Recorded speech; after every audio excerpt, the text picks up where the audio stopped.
what we are planning, trying to fix up the broken supply chain, trying to fix up the operations, trying to find new revenue models, and then again planning to do homework for next year when the business actually starts. I think that's a very clever idea. And, the other day I was at a State Department program wherein, they shared this with us that somewhere or the other, it's very important to also have a backup plan. Earlier it used to be only specialization, but I think in terms of how the education system and everything is going to get changed, that a backup plan is something which is very, very important. Coming to you, Dr. Tulika. So how has things transformed? Yeah, thanks, Apra. There have been a lot of changes. First of all, because when we talk about education, we know, everything's suddenly gone online. And I don't think we were prepared, but I think it was good in a way that because otherwise we wouldn't have even reached there in the next 5 years. The kind of effort and all, and everybody felt that no, this is just not possible. And coming from a craft field, coming from an area which focuses on design, I think it would have been very difficult to convince the stalwarts, especially, to teach online. And slowly we've sort of moved there. And today we've started another initiative where we've contacted the artisans. Our faculty is curated that what can be taught online, and we are teaching, things like far painting, Madhubani, Matani Pacheri, and we're starting summer classes, which can't be done on campus, but at least we can do that online. And the best thing about it will be that people can directly connect to the artisan, and they can also buy products from the artisan. Because our focus is that nobody really, I mean, of course, I must say it's a very warm community that we have, right from Laila Tayeb ji to Jaya Jetli ji, and, so many names are there in the field, and they're all really together in helping the craftspeople and devising newer ways. So I think in this field, but government, unfortunately, I don't really see the mention of craftspeople anywhere, on any policy, or it's just labor or whatever, MSME kind. So it's very confusing. And so what we've been trying to do is do something where we can empower them to be on their own. And a brilliant a designer here from Jaipur, Pooja Ratnakar, she contacted me. She said, can you give us about 60 students to do, to work with artisans online and to create e-commerce sites for them, where we will sort of help the artisans to work like that. So suddenly everything is online. We are teaching online. We've learned newer methods. There's Google Meet. We've now come face to face with so many things. Our students are all across the country today, but we taught them throughout May, managing even things like painting and design thinking, etc. But of course, there are certain things that can be physically done only in the studios. Uh, but at least there's a lot that has come online. And today, the craftspeople We are very thankful that sessions like these are helping, and but somewhere or the other, firmly, that's a different topic, that the digital divide and structural inequalities have yes. also kind of affected these people. So yes, we will come back to you, Akanksha. We'd like to hear from you. So how has the business transformed? So, with as with every business, I think there have been setbacks with this whole pandemic. And can you hear me? Yes, we can. Okay, great. And I just feel that every business has had its challenges, but how we overcome them is what's we have to firefight, and that's we have to find a solution. So it took us a couple of weeks to figure out how we're going to work this out. And our stores were shut, and some of them are in malls and some of them are at the airports. But we slowly started figuring it out. The staff was skeptical to come. Once the lockdown lifted, we obviously put our the standard hygiene practices in place, and we started doing WhatsApp and video calls with our clients. And also online has tribeamrapali.com, our website has shown a great response, because now people are skeptical to step out, and jewelry is not an essential commodity, so it's not that they have to buy jewelry, but people are buying jewelry online, which I think they're doing it for feeling good and making them feel good about themselves in this time where pretty much every day we hear negative news. So I think that makes them feel happy, which is a good thing. And the stores, we've been having a positive response. Slowly now people are gathering the courage to come out. So in Bangalore, for example, we've been having good sales every day. We've been having walk-ins. They pretty much their new cases have come a lot under control. So we are hoping that slowly the whole country will overcome this, and until then, these are the measures that we have to take, and work must go on. Absolutely. Thank you, Akanksha. Tripti. Is Tripti here?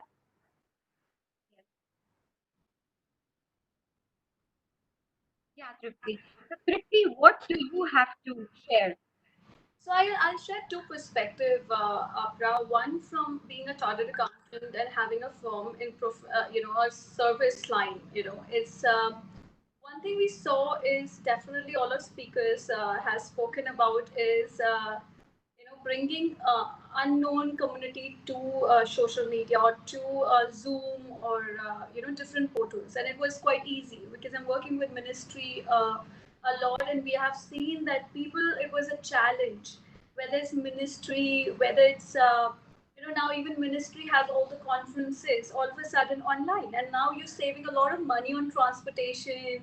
And as a woman specifically, I believe how much the time constraint which we have, and with the support of this Zoom today, without me coming to Jaipur and being able to talk here, I think that's a wonderful opportunity from a woman perspective. हम लोग का time काफी save हो रहा है on that front.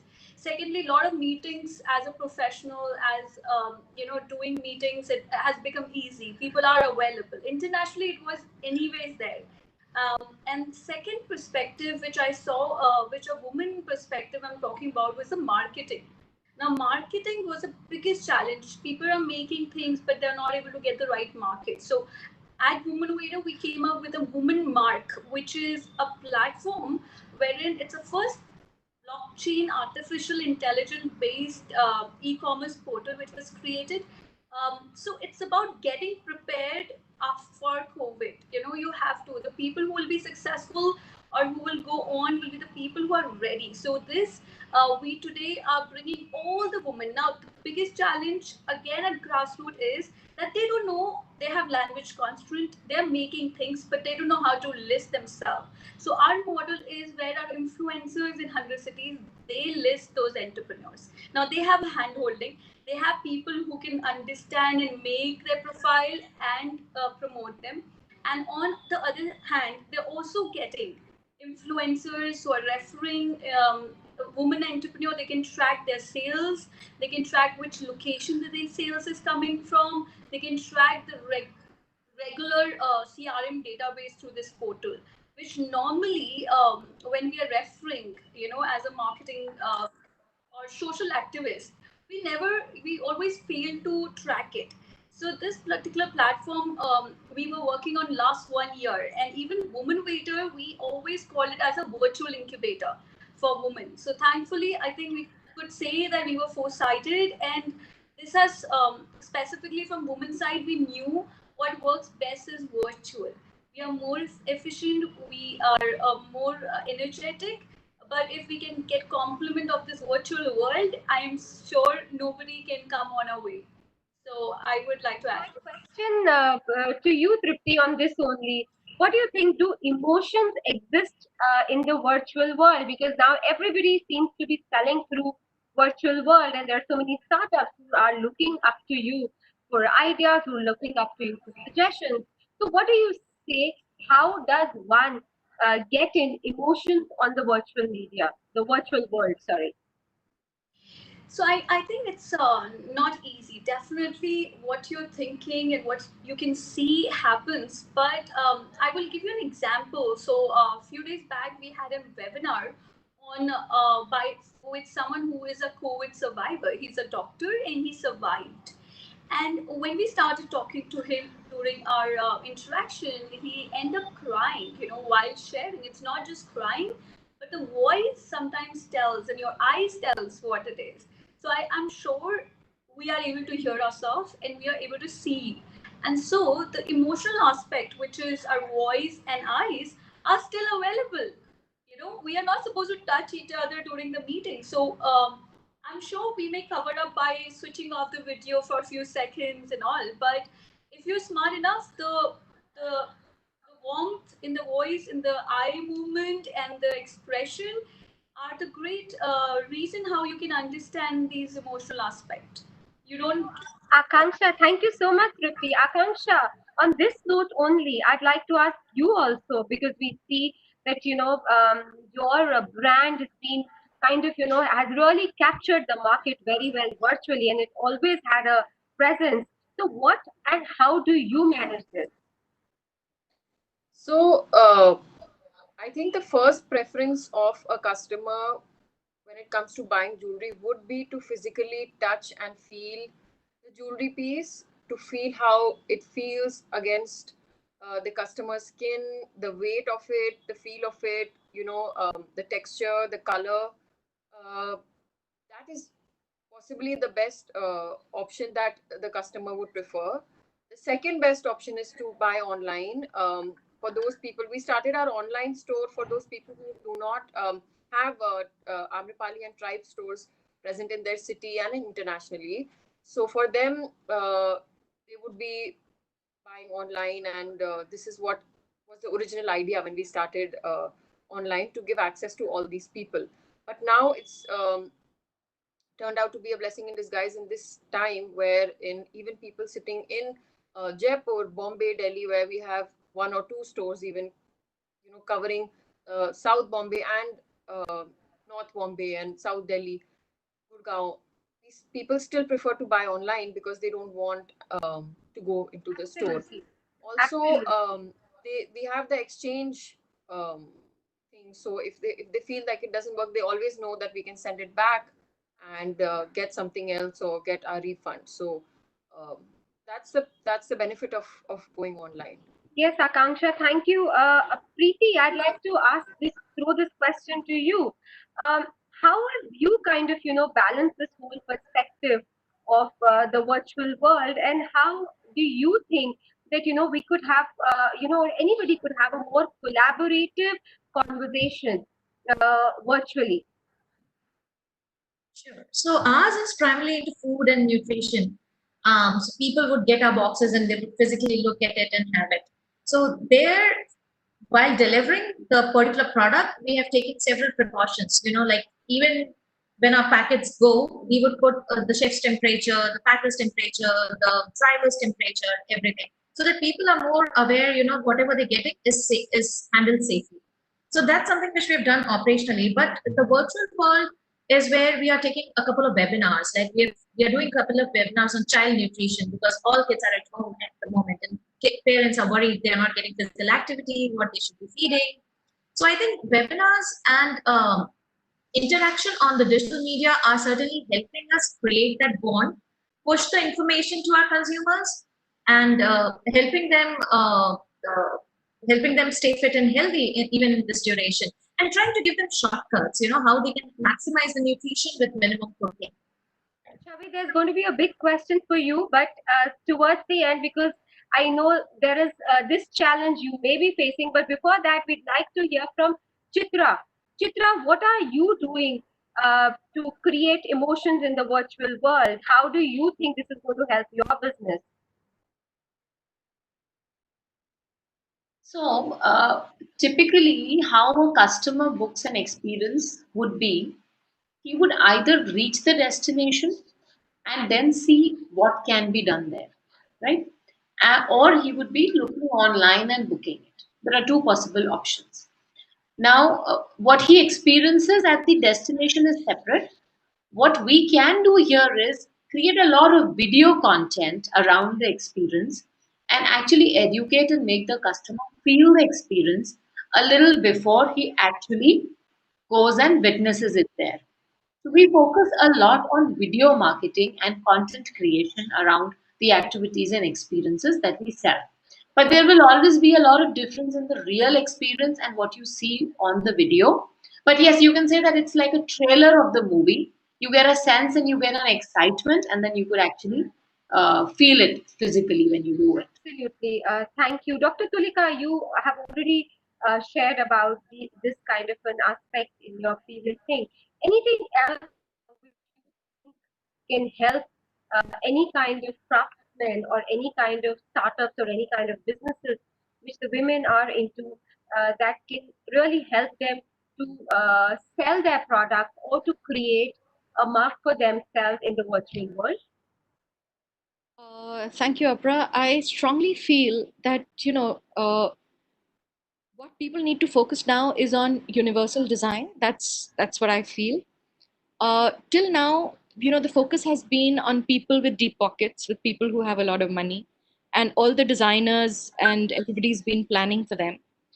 But now that we've decided, as a country, that we need to look inwards, and if we do not want to buy cheap products from neighboring countries, in that case, our focus should be on good quality products for our own people.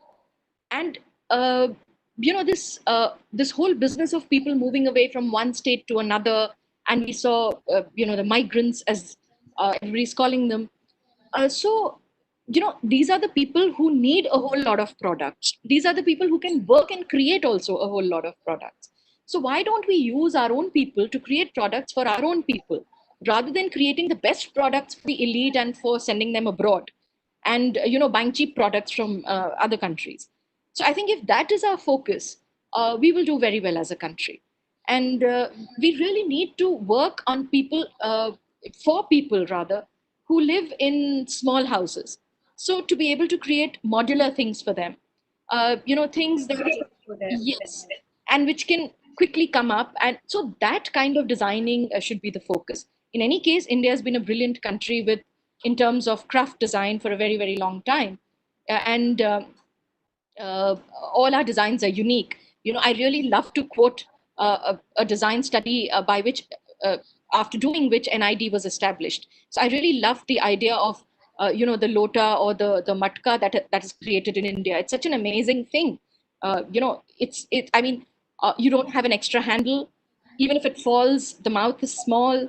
It can fit into the curves of the body, and it can hold so much liquid, and it can have, you can pile it one on top of the other with filled liquid. You can't do it with glasses. You can't do it with jugs. So that kind of thought process which we had, I think we really need to go back there to think. Reinvent the wheel, you mean, and look inward.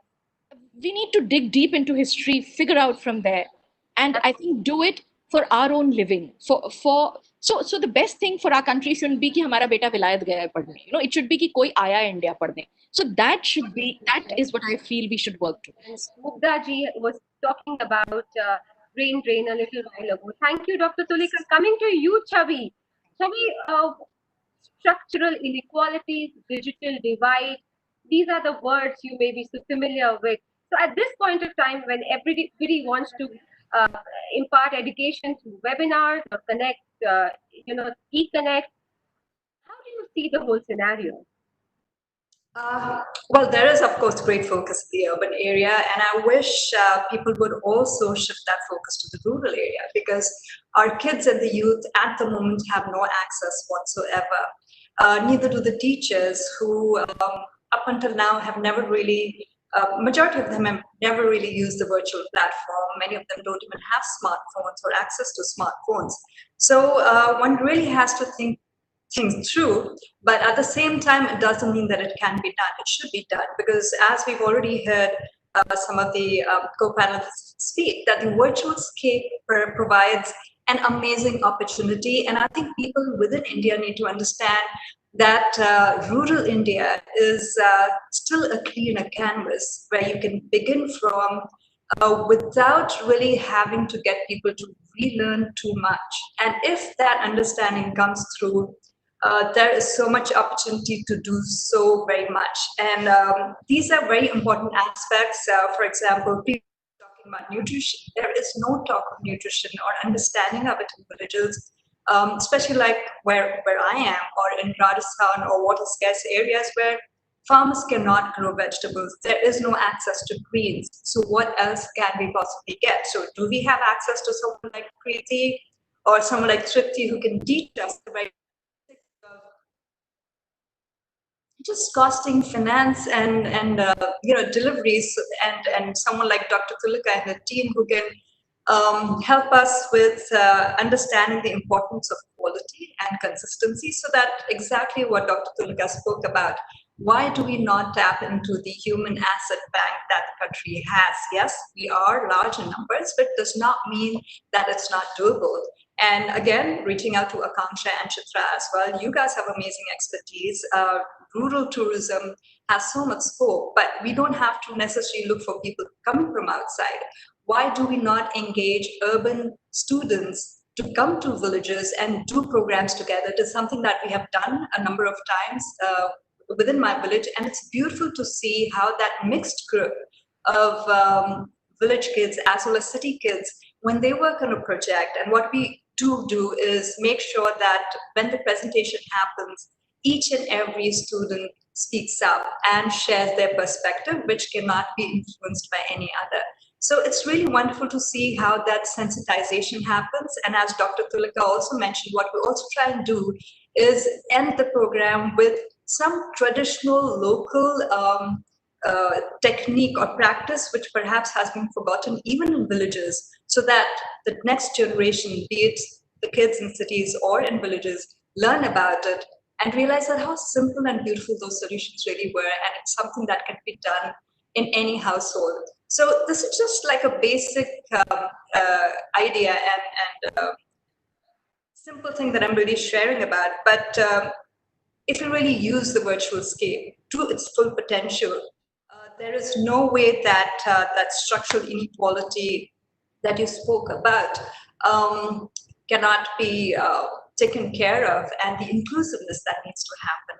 And building the nation, because when we speak of building the nation, you can't just do it by looking at urban spaces and developing cities. You have to get the rural India be part of it, because that is where the vast majority lives. So I just say, please understand that it is still a clean canvas to work on and paint it in the direction we want to have rural India and the rest of India go. So I'll just make that appeal to everybody, and I hope everybody understands what I'm really trying to say. Thank you so very much, Chhavi. As the topic revolves around post-COVID and the ecosystem to be developed post-COVID, I'd like to throw this question um, to all of you. I mean, whoever wants to take it first. So I have two, three questions in my mind because that is going to benefit all of the audience. The deal making earlier was possible only through face to face interaction. You all are business leaders, you're taking decisions day and night to either expand, to increase, or to kind of, have whatever is with you. So, how has deal making changed post COVID times for all of you? Who'd like to go first? Akanksha, would you like to go first on this? Voice, can you repeat the question? Yes, I'm saying how has the deal making changed post COVID for you? Because earlier deal making was face to face interaction, handshake, travel, meeting. But now the deal making or negotiating a contract or renegotiating has kind of, changed. So how has it changed for you? What are the things you're doing? We have had all our meetings on Zoom, and just everything else has changed. Like how we're doing webinars online rather than in a space together. We have had meetings on Zoom. We've have meetings on WhatsApp call, and that's the only way. I mean, we have people, our staff all over Bombay, Delhi, Bangalore, all of that. Everything used to happen via phone anyway. So we were pretty okay with communicating, Jaipur being our head office, and us communicating with them via emails and phone, and internationally as well, our offices. But now, even the meetings that were happening quarterly or every 6 months are now happening on Zoom, and yeah, work is going on. It's not as fast as it used to be, but I think we are managing to do um, a decent job, and I think with time we'll only get better at this. Tripti, how about you? I will, I will just add to what Chhavi was saying and also answer your question. Definitely, deal making is something, as a professional, I think is an opportunity for some and loss for some. So, if you talk about our industry, things have brought a lot of opportunity. A lot of companies which people were targeting. They were targeting to acquire a lot of mergers and acquisition. All of a sudden, has gained a lot of importance because a lot of people want to buy. They were willing to buy, but they were holding back because of not right negotiations. So in professional industries and a lot of guidance and people need a lot of for example, right now we are doing a lot of contract reviews of employees and any vendor, so that any kind of a clause which can bring a lot of penalties for people, they need to work on it because the work has come to install. Even for that matter, MSME definition has been revised. Now 250 crore and less are now MSME. Now a lot of people want to take advantage of this micro, small, medium, grants and reforms. And we've been conducting back-to-back seminar to guide our client and possible clients because there are grants, loans at a reduced rate. There were already existing schemes which were of quite help, like a simple ISO certification reimbursement, design improvement reimbursement, technology advancement reimbursement were there for micro and small. Is it? I'll take this opportunity to share with you. I don't know how many of you are aware about is the 3% procurement policy for women-owned business, and we are not talking about just product. We are also talking about services. So for last 4 years, I actually worked on bringing 3% procurement policy in place, and now there are no women available. So I really request one, if you're listening to this, you need to be Udyogadha registered. You need to be National Small Industry Corporation single point registered, and you need to ensure that you are GEM registered if you want to supply for government.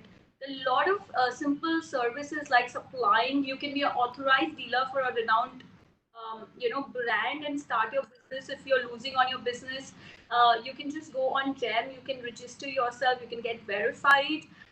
Even on Women Mark, we are trying to help them create business opportunities. So I think these small things is what women or MSME should take a point, and everything is now getting sorted. One thing I have experienced in my office of 120 employees, in last 3 months we have, we could see who is efficient, who is not, who is someone who picks my call and callbacks, and who we have to put in so much supervision cost. So if you are putting in someone a lot of supervision cost, this is someone you need to fire, and it's okay. And I know at this time we are working not 8 hours but 16 or 24 hours, because we are also doing small works which our peon or our housekeepers or someone was doing. Yeah, bro. Thanks. So anybody would want to go on this, the deal making or the negotiation thrives on physical presence. Anybody would like to add in here? I'd like to add this thing, Apra, which I've seen in COVID, and only COVID made this possible, is the entire F&B industry in Hyderabad. We've come together on WhatsApp groups. Earlier this was not possible. We would know like who's doing what and things like that. But what is interesting is the entire industry has come together to negotiate, to form an association, and to bring up the negotiation more power with third-party aggregators, with landlords, with electricity board department. I think that is something which has come out very beautiful post this COVID, and that's helping a lot. How about you, Chitra? How do you think you're going to be managing the deal making post-COVID times? So there are two types of deal making again in our business. The B2C business is usually online. So people come on the website, they have a phone call if required, and at times they don't even talk on the phone and they just buy the product online by looking at the videos, content and stuff. So that part might not change in any form. But what I feel post COVID will happen is a lot of it will shift from online to a communicative form of selling now. Because people will be more scared of traveling, they will have the fear of getting infected, they will have a lot of questions before they go to a place. So earlier, if they were booking a product of 5,000 without even asking, now they will have a list of questions as to how would safety be taken care of, what kind of sanitization will be there in place, what kind of trek leaders will be there, how many people will be there in the group, and all that. So certainly, we will have to focus a lot more on informative deal making, where the sales agents will have to be much more communicative, much more educative to the customer, and much more transparent to the customer. Thank you. I'd also like to hear from you. What are the HR practices, HR best practices, which you people have been following post COVID in your organization? Because it's very important that we should have a message or any takeaway from a panel like this for women who are actively involved in some kind of the other business or who are into startup and who have to kind of follow some where the other, or they have to balance, I would say, their emotional aspect, because women are very emotional, and when it comes to their employees, I'm not saying that men aren't that emotional, but yes, the way they manage their workforce is on a more emotionally emotional background. So what are the HR practices you people have been following in your organization or your business? Dr. Tulika, would you like to go for it?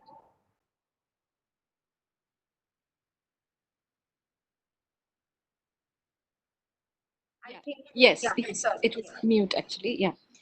So what we have done actually for us, it's the HR thing is not limited only to the faculty and staff, but because we have so many students also. So to begin with, you know, we just decided on the 20th that we will shut the institute even before the government said anything. And we thought we'll shut the institute for 15 days. Let's see what happens. And, we sent everybody home, and I'm really grateful for that because it just felt right to send the students back from the hostel. Uh, we could have kept them in the hostel, but then, it's very difficult to ask them to stay indoors because then they will go out, meet boyfriends or whatever, and go all over the place for buying stuff. So it's very difficult. So we decided that they should go home, and we sent them home. And because the faculty requested that we can work from home, I thought it'll be a good idea to send them to, we can all work from home, though we had never worked from home till then, in that sense. uh, and on 23rd it was declared that it's a lockdown. And so I think as a woman, because you're pointing out a question, as a woman, what do you think in terms of, so I think as a woman, intuition and emotion really helps. And since then, I've been writing letters to students every 15 days or 1 month that, okay, we'll open up or we'll do this. And we have not asked our faculty to join back, though we had, because we were asked to start the offices with one fourth or, on rotation, we could, because the institute is also, it was started by the government of Rajasthan, but today it's managed in a public private partnership mode. So only a few of us are coming to office, people who are helping with administration and things like that. The faculty are all working from home, and let me tell you, they're amazing. I am so happy to see people working from home because the output is so much better than what it would have been, uh, otherwise. I'm not saying otherwise that people don't perform, but here it is much better. And because everybody, I think, is getting to do what they want to do, the way they want to do it. And I think that is really nice. And they've all designed and planned wonderful classes, conducted it beautifully. Also, they are connected with students. A lot of our faculty are female. uh, Even the men and the women, people who are teaching here, they connected so well with each student. We tried to find out किसी को COVID तो नहीं है, कोई कहीं फंसा हुआ तो नहीं है, and we realized that the Yeah, students who can go back home. So I thank think, you. yeah, this is how. So, how, if anybody would like to also add in here, what are the HR best practices you people have been following post-COVID? Um, so I can Apra add to what we have done. So one major challenge is that in all scenarios, our client need transportation. I mean, people are have to go and visit them. So one basic challenge which is coming is to ensure that they are reaching and they are able to interact with the client, and they are following all possible safeguard, because you're going to someone else's office, you're not going to our office. So I am right now in my office, and we have ensured all possible, sanitization and proper, things. But when you're going to others' client, one major concern happens is people are scared, and but the client your work keeps going on, and you need to ensure that they are visiting.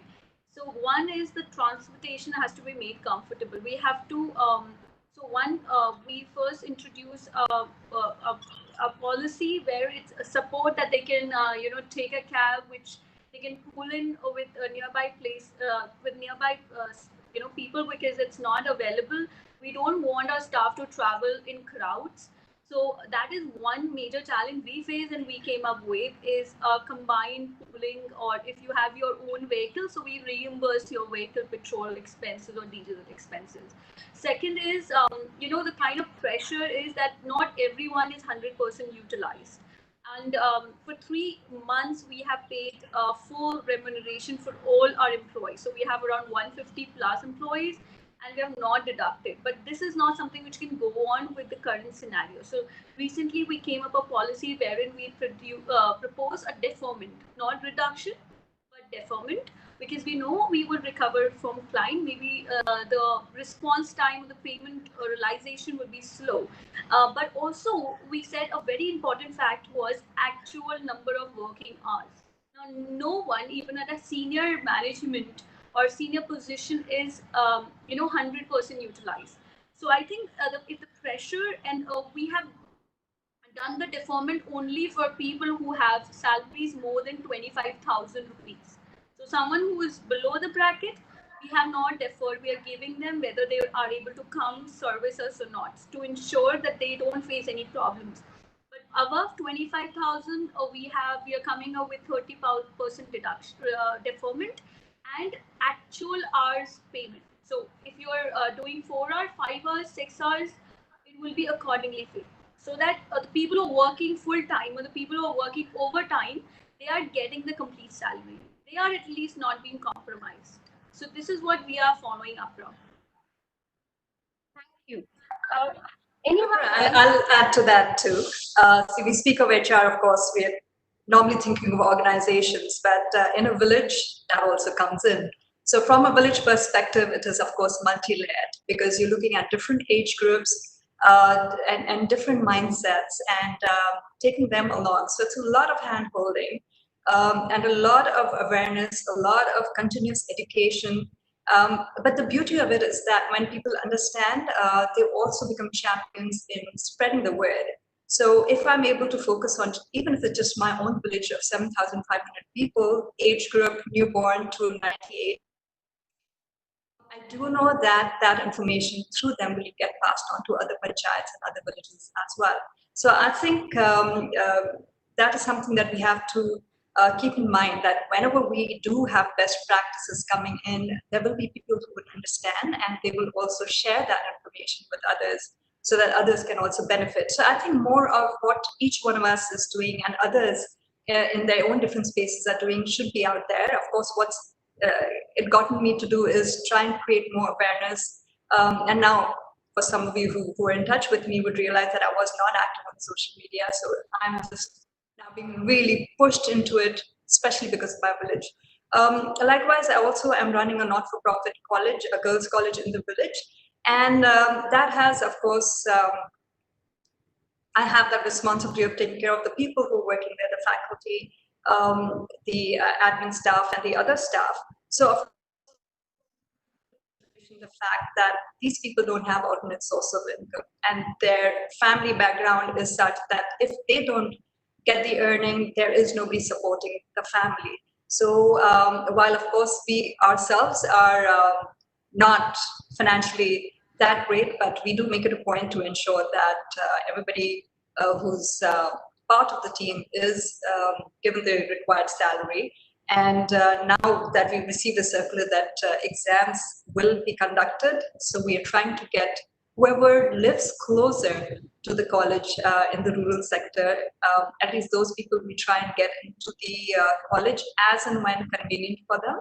so that we can start working on the basics. But of course, access to resources, like all of you, I'm sure, would be sanitizing your spaces, so on and so forth, is a challenge in villages. Masks are not, people don't wear masks. So of course, they're being told that you have the gamcha, use that.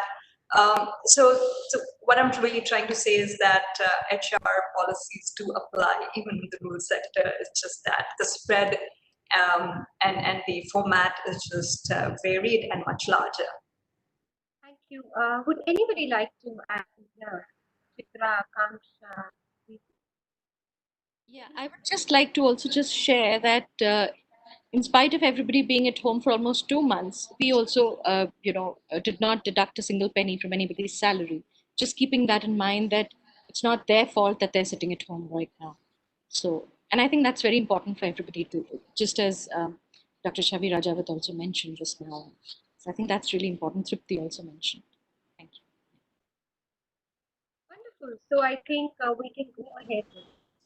So we've been calling. Sorry, can I? Sorry, yes, Akanksha, please go ahead. So we've also not deducted any salaries of our karigars or staff for all this while. We've been calling now our employees in the office on alternate days so that there's also social distancing maintained. There's a gap of 1 person between each person sitting on their desk, and also in our workshops we have karigars sitting with a gap of 1 person so that they're not sitting so close to each other.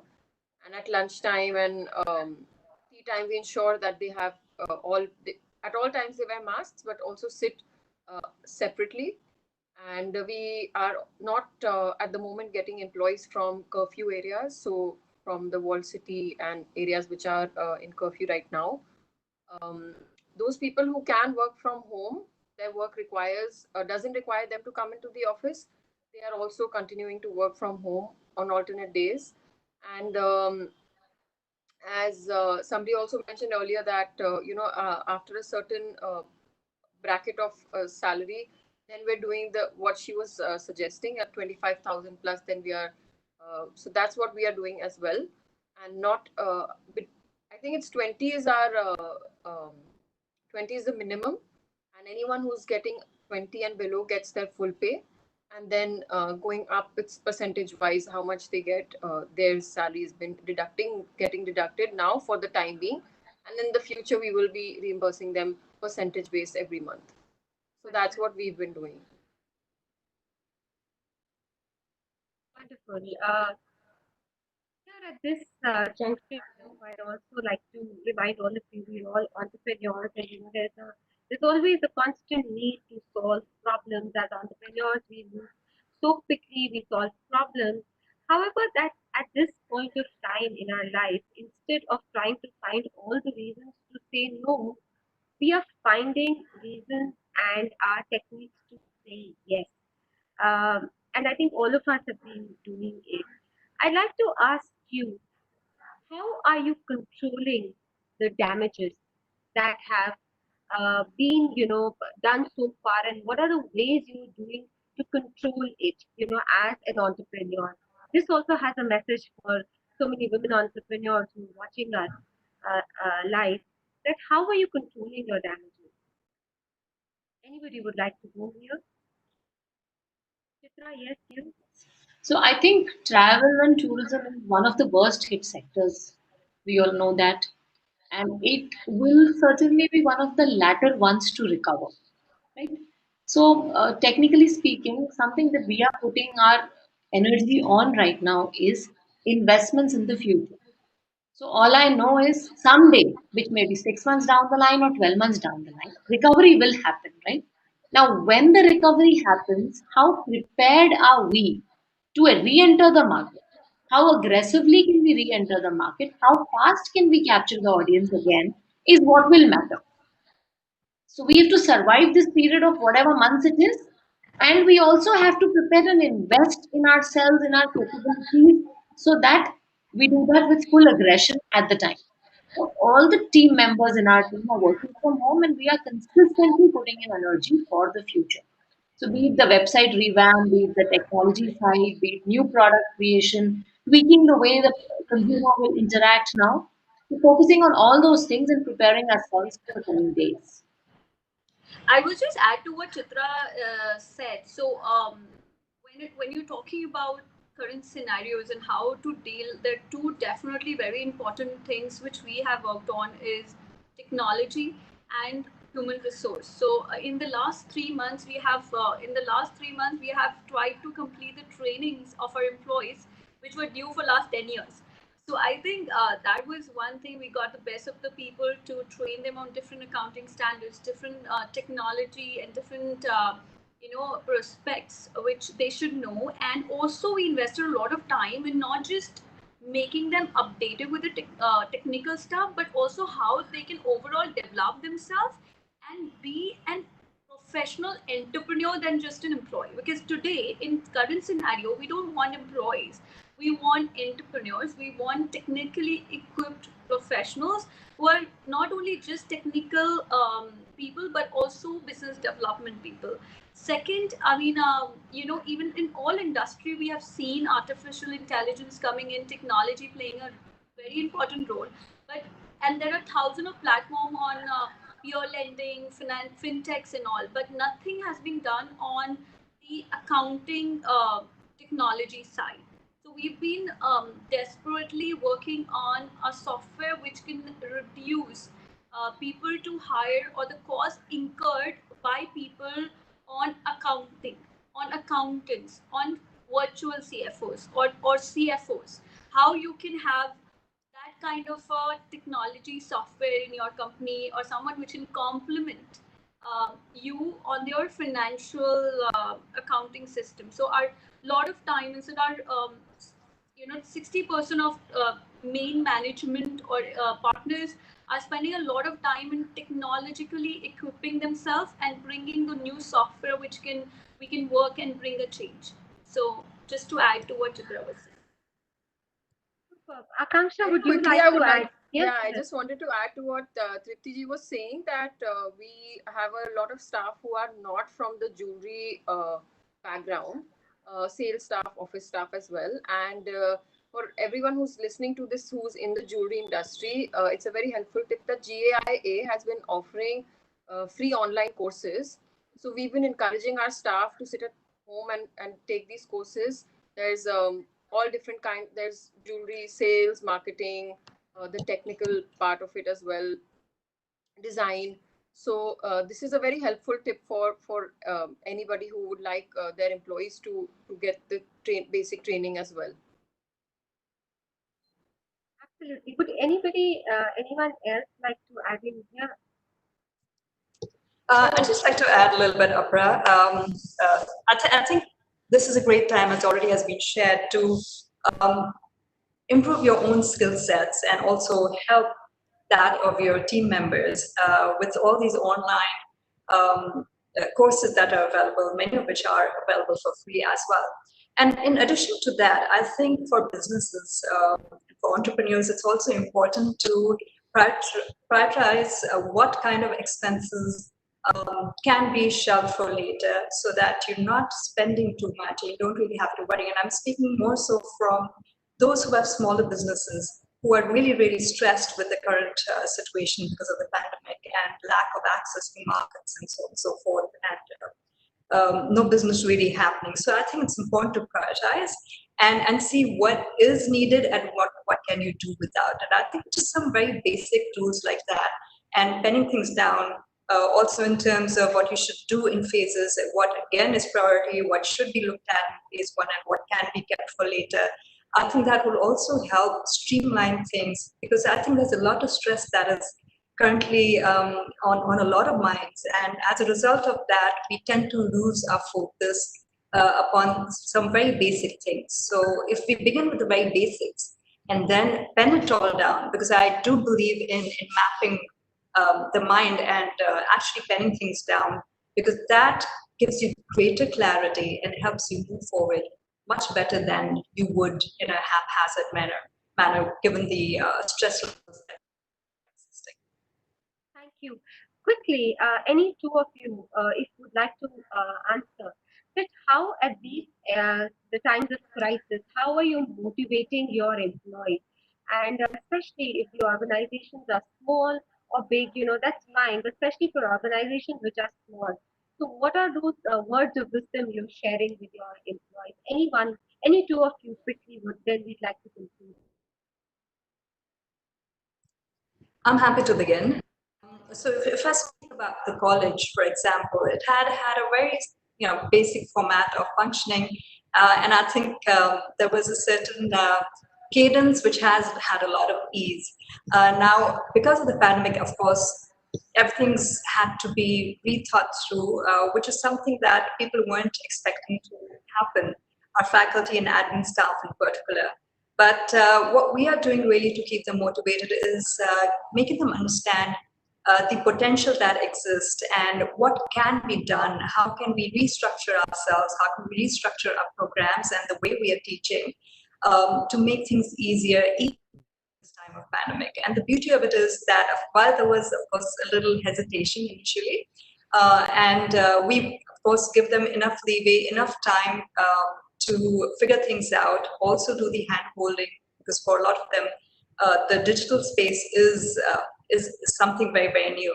So with that flexibility, freedom, and constant conversations, and where we also come together and discuss all of our challenges, something, again, they weren't really used to, because they really much need to do that. So as a result, I think the team bond is becoming stronger. And with the fact that we're thinking ahead, irrespective of when things will really normalize. But just that vision in itself, I think, has boosted up the morale and the motivation levels of the people working in our organization. And I think that is a good way of taking things forward. Thank you. Preeti, how about you? Apra, a lot of jobs are going off in the F&B sector. A lot of people are getting unemployed, and that has created a fear in my staff as well. And also not that, also the revenue have come down. We are operating only 10% of our revenue in pre-COVID area. So when they see the revenue has come down, they're feeling that scared. They're feeling scared inside. So what we are doing with them is we are helping them understand the new revenue models that we are creating over and above the already existing framework we have, and trying to help them understand the potential of this new revenue model and helping them believe, this is what it will do to our business in coming next 6 to 9 years down the line. We would not only have the existing revenue, what we had in pre-COVID times, but we are also going to have this parallel revenue sources. So we're going to be in a much better state than what we were.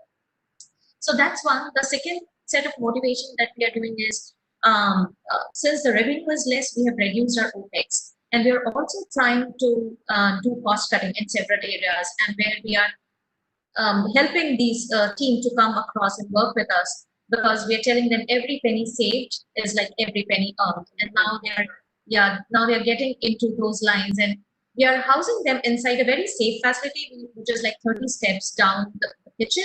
So they feel safe. They are not interacting with people. They are not interacting with the outside public. And that's how they are being motivated to work. Thank you. Thank you. Akanksha, how about you?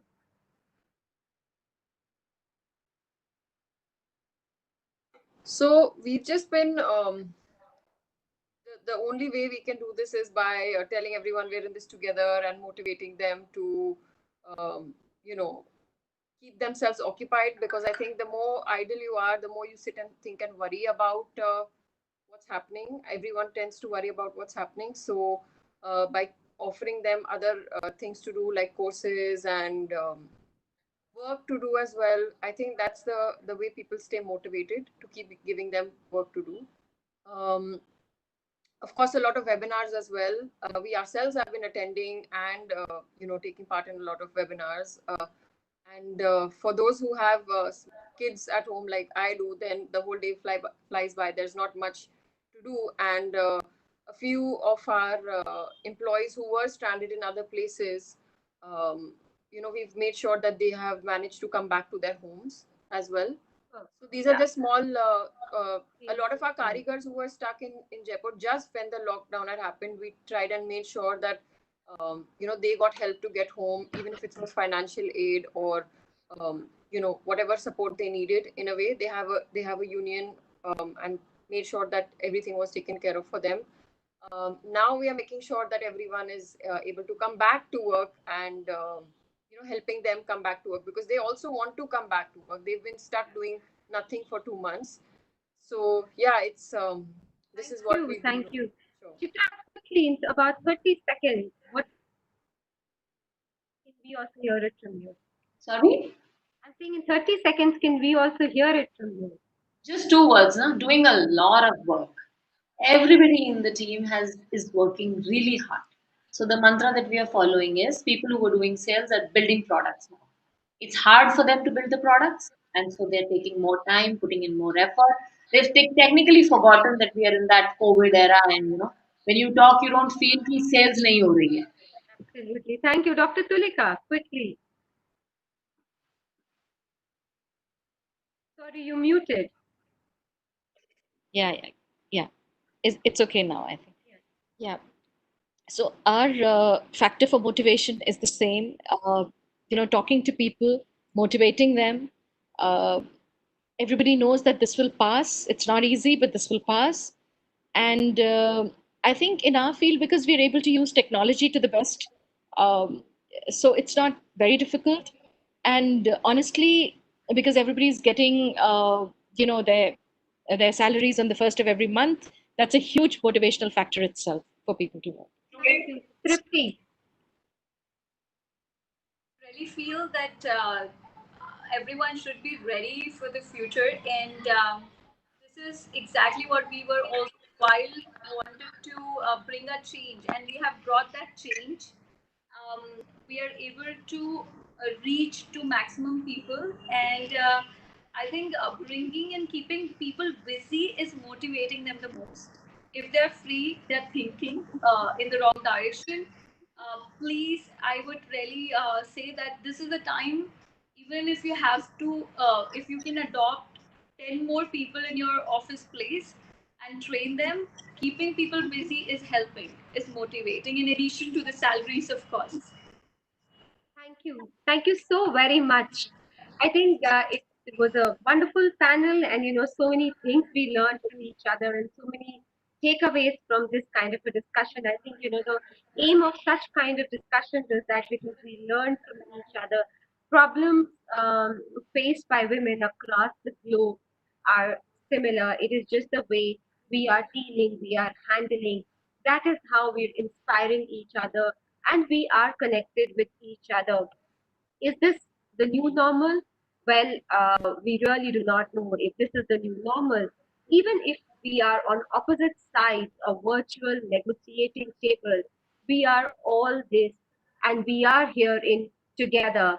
So be ethical, be kind, be safe, and somewhere or the other, try to be a mentor to somebody else.